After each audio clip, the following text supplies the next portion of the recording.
নমস্কার, হরে কৃষ্ণ সবাইকে। আজ উত্থান একাদশী বা প্রবোধিনী একাদশী।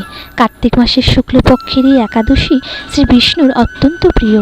এই মাসে শ্রী বিষ্ণুর নাম, গুণ, রূপলীলাদি শ্রবণ কীর্তনে শ্রী বিষ্ণু অত্যন্ত প্রীত হন। তাই চলুন উত্থান একাদশীর ব্রত মাহাত্ম্য কথা সকলে শ্রবণ করি। কার্তিক মাসের শুক্লপক্ষের একাদশীর মাহাত্ম্য স্কন্দপুরাণে ব্রহ্মা নারদ সংবাদে বর্ণিত আছে। মহারাজ যুধিষ্ঠির বললেন, হে পুরুষোত্তম, কার্তিক মাসের শুক্লপক্ষের একাদশীর নাম আমার কাছে কৃপা করে বর্ণনা করুন। শ্রীকৃষ্ণ বললেন, হে রাজন, কার্তিক মাসের শুক্লপক্ষের একাদশী উত্থান বা প্রবোধিনী নামে খ্যাত। প্রজাপতি ব্রহ্মা পূর্বে নারদের কাছে এই একাদশীর মহিমা কীর্তন করেছিলেন। এখন তুমি আমার কাছে সে কথা শ্রবণ কর। দেবর্ষি নারদ প্রজাপতি ব্রহ্মাকে বললেন, হে মহাত্মা, যে একাদশীতে ভগবান শ্রী গোবিন্দ শয়ন থেকে জেগে ওঠেন, সেই প্রবোধিনী বা উত্থান একাদশীর মহিমা আমার কাছে সবিস্তারে কীর্তন করুন। ব্রহ্মা বললেন, হে নারদ, উত্থান একাদশী যথার্থই পাপনাশিনী, পূর্ণবর্ধিনী ও মুক্তিপ্রদায়ী। এই একাদশীর ব্রত নিষ্ঠার সাথে পালন করলে 1000 অশ্বমেধ যজ্ঞ ও শত শত রাজস্ব যজ্ঞের ফল অনায়াসে লাভ হয়। জগতের দুর্লভ বস্তুর প্রাপ্তির কথা আর কি বলবো। এই একাদশী ভক্তিপরায়ণ ব্যক্তিকে ঐশ্বর্য, প্রজ্ঞা, রাজ্য ও সুখ প্রদান করে। এই ব্রতের প্রভাবে পর্বত প্রমাণ পাপরাশি বিনষ্ট হয়ে যায়। যারা একাদশীতে রাত্রি জাগরণ করেন তাদের সমস্ত পাপ ভস্মীভূত হয়।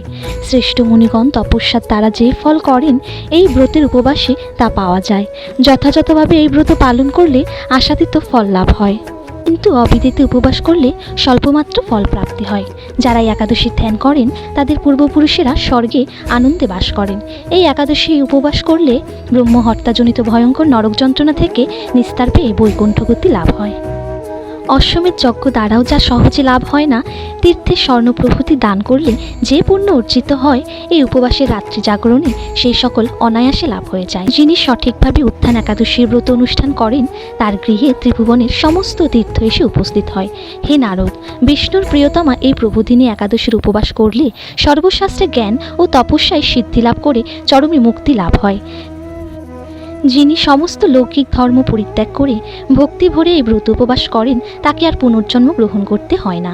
এমনকি মন ও বাক্য দ্বারা অর্জিত পাপরাশিও শ্রী গোবিন্দের অর্চনে বিনষ্ট হয়ে যায়। হে বৎস, এই ব্রতে শ্রদ্ধা সহকারে শ্রী জনার্দনের উদ্দেশ্যে স্নান, দান, জপ, কীর্তন ও হোমাদি করলে অক্ষয় ফল লাভ হয়। যারা উপবাস দিনে শ্রী হরির প্রতি ভক্তিভাবে দিন যাপন করেন তাদের পক্ষে জগতে দুর্লভ বলে আর কিছু নেই।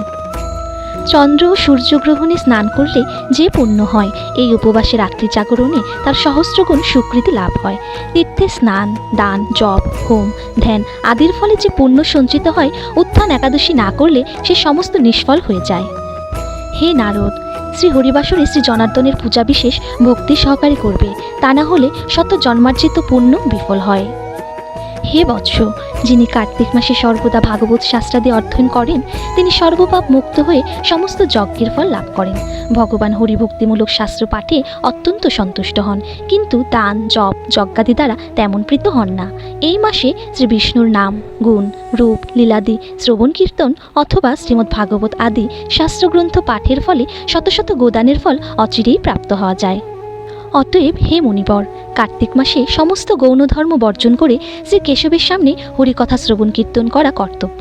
কোনো ব্যক্তি যদি ভক্তি সহকারে এই মাসে ভক্ত সঙ্গে হরিকথা শ্রবণ ও কীর্তন করেন তবে তার শতকুল উদ্ধার প্রাপ্ত হন এবং হাজার হাজার দুগ্ধবতী গাভীদানের ফল অনায়াসে লাভ করেন। এই মাসে পবিত্রভাবে শ্রীকৃষ্ণের রূপ গুণাদির শ্রবণ কীর্তনে দিন যাপন করলে তার আর পুনর্জন্ম হবে না। এই মাসে বহু ফলমূল, ফুল, অগ্রু, কর্পূর ও চন্দন দিয়ে শ্রীহরির পূজা করা কর্তব্য। সমস্ত তীর্থ ভ্রমণ করলে যে পুণ্য সঞ্চয় হয়, উত্থান একাদশীতে শ্রীকৃষ্ণ পাদপদ্মে অর্ঘ্য প্রদানে তার কোটিগুণ স্বীকৃতি অর্জিত হয়। শ্রবণ কীর্তন, স্মরণ, বন্দনাদি নববিধা ভক্তির সাথে তুলসীর সেবার জন্য যারা বীজ রোপণ, জলসেচন ইত্যাদি করেন তারা মুক্তিলাভ করে বৈকুণ্ঠবাসী হন। হে নারদ, সহস্র সুগন্ধি পুষ্পে দেবতার অর্চনে বা সহস্র সহস্র যজ্ঞ দানে যে ফল লাভ হয়, এই মাসে শ্রী হরিবাসরে একটিমাত্র তুলসী পাতা শ্রী ভগবানের চরণ কমলে অর্পণ করলে তার অনন্ত কোটিগুণ ফল লাভ হয়। তাই সকলেই কার্তিক মাসের শুক্লপক্ষের এই উত্থান একাদশী ব্রত পালন করুন এবং এর মাহাত্ম্য শ্রবণ করুন। হরে কৃষ্ণ। ভিডিওটি ভালো লেগে থাকলে রাধাকৃষ্ণ চ্যানেলটিকে সাবস্ক্রাইব করুন এবং ভিডিওটি লাইক ও কমেন্ট করে আমাদের পাশে থাকুন। ধন্যবাদ।